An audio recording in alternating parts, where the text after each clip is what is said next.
বিশাল বড় একটা খবর। রাজ্যের মা বোনেদের ব্যাংক অ্যাকাউন্টে 1 জুন থেকেই অন্নপূর্ণা ভান্ডারে 3,000 টাকা করে ঢুকতে শুরু করবে। তবে অনেকেই কিন্তু এই টাকা পাবে না। কারা টাকা পাবে, কারা টাকা পাবে না, বা টাকা পাওয়ার জন্য কি কি শর্ত রয়েছে, সমস্ত কিছুই জানবো আমরা এই ভিডিওতে। তার আগে প্রমাণ হিসাবে আপনাদের একটা ভিডিও আমি দেখাতে চাই। যারা যারা লক্ষ্মীর ভান্ডার পাচ্ছিলেন সবাই অন্নপূর্ণার ভান্ডার পাবেন, সবই ডাইরেক্ট বেনিফিট ট্রান্সফারে হবে। কিন্তু দেবার আগে 1 জুন মাননীয় মুখ্যমন্ত্রী বলেছেন 1 জুন থেকে ব্যাংক অ্যাকাউন্টে ঢুকে যাবে। কিন্তু তার আগে আমরা একটি অ্যানালিসিস করতে চাই যে যাদের যাদের নাম কাটা গেছে তারা যদি কেউ পায় তাহলে তো তাদের পাওয়ার কথা নয়। যিনি মারা গেছেন তার তো পাওয়ার কথা নয়, যিনি আমাদের দেশের নাগরিক নন তার তো পাওয়ার কথা নয়। সুতরাং সেই অ্যানালিসিসটা হবে যে যাদের যাদের নাম কাটা গেছে তাদের মধ্যে কতজন লক্ষ্মীর ভান্ডার পাচ্ছেন, তাদের নাম কিন্তু বাদ যাবে। এবং আরেকটি মুখ্যমন্ত্রী বলেছেন যারা সিএ এর জন্য অ্যাপ্লাই করেছে এবং যাদের নাম ওই ট্রাইব্যুনালে গেছে তাদেরকে এর থেকে বাদ। আপনারা এতক্ষণ ধরে যাকে দেখলেন উনি হচ্ছেন আমাদের বর্তমান শিশু এবং মহিলা উন্নয়ন দপ্তরের মন্ত্রী হিসাবে নিযুক্ত হয়েছেন বর্তমানে। ওনার আন্ডারে কিন্তু এখন বর্তমানে অন্নপূর্ণা ভান্ডারের টাকা বিতরণ করা হবে। তো আপনারা দেখলেনই নিজের চোখে যে উনি বললেন যারা যারা লক্ষ্মীর ভান্ডার টাকা পায় তারা সবাই অন্নপূর্ণা ভান্ডারের টাকা পাবে। অর্থাৎ তাহলে দেখা গেল যে যারা যারা লক্ষ্মীর ভান্ডারের টাকা পান তারা কিন্তু সবাই অন্নপূর্ণা ভান্ডারের টাকাটা পাবেন। কিন্তু এর মধ্যে ব্যাপার হলো আবার এটা যাচাই হবে। তাহলে কারা কারা অন্নপূর্ণা ভান্ডারের টাকা পাবে না? যাদের এসআইআর এ নাম আছে, যেসব ব্যক্তি বা মহিলাদের এসআইআর এ নাম রয়েছে তারা কিন্তু অন্নপূর্ণা ভান্ডারের টাকা পাবে না। যাদের নাম ভোটের লিস্ট থেকে বাদ হয়েছে তারা কিন্তু অন্নপূর্ণা ভান্ডারের টাকাটা পাবে না। এবং যারা মরে গেছে বা মৃত ব্যক্তি অথচ তাদের নাম লক্ষ্মী ভান্ডারে আছে তারা কিন্তু অন্নপূর্ণা ভান্ডার পাবে না।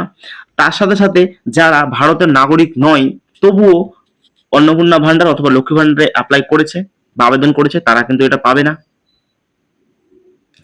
আবার তার সাথে সাথে যারা সিএএ আবেদন করেছে তারাও কিন্তু পাবে না। অর্থাৎ মোদ্দা কথা হচ্ছে এই অন্নপূর্ণা ভান্ডারের সুবিধা নিতে গেলে অবশ্যই তাকে একজন ভারতীয় নাগরিক হতে হবে।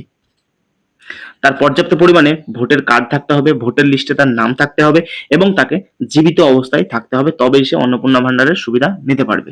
যদি আমরা ব্যাপারটা আরো ভালো করে দেখি তাহলে আমরা দেখব যে আবেদনকারীকে অবশ্যই পশ্চিমবঙ্গের একজন স্থায়ী বাসিন্দা হতে হবে। আবেদনকারীর বয়স 25 থেকে 60 বছরের মধ্যে হতে হবে। তার পরিবারের বার্ষিক আয় নির্ধারিত যে সীমা থাকবে সেটার মধ্যে হতে হবে। তার ব্যাংক অ্যাকাউন্ট অবশ্যই থাকতে হবে সেটা, এবং আধার কার্ডের সঙ্গে যুক্ত থাকতে হবে।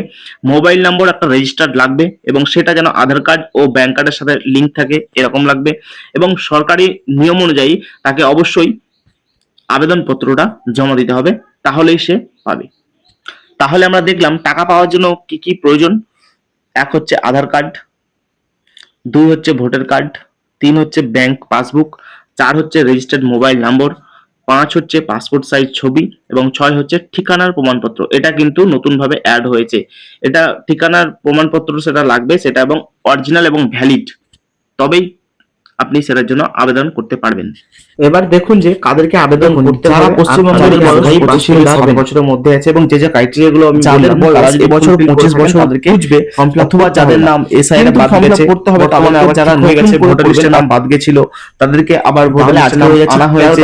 তাহলে এই মাসে মোটামুটি ভারতীয় নাগরিক এই সুবিধা পেয়েছে, সেই সব ব্যক্তিকে বা সেই সব মহিলারা আবার গ্রহণ করে সেটাকে এই অন্নপূর্ণা ভান্ডারের জন্য আবেদন সেই টাকাটা দেওয়া। এবার বলি যদি আবেদন করতেই হয় তাহলে যাদের ম্যাচ হয়ে যে তারাই কিন্তু টাকা দেওয়ার কথা বলেছে পেয়ে যাবেন, এবং যাদের মিলবে না বা ম্যাচ হবে না তারা কিন্তু তাদের টাকাটা পেতে কিছুদিন দেরি হতে পারে। বোঝা গেল ব্যাপারটা?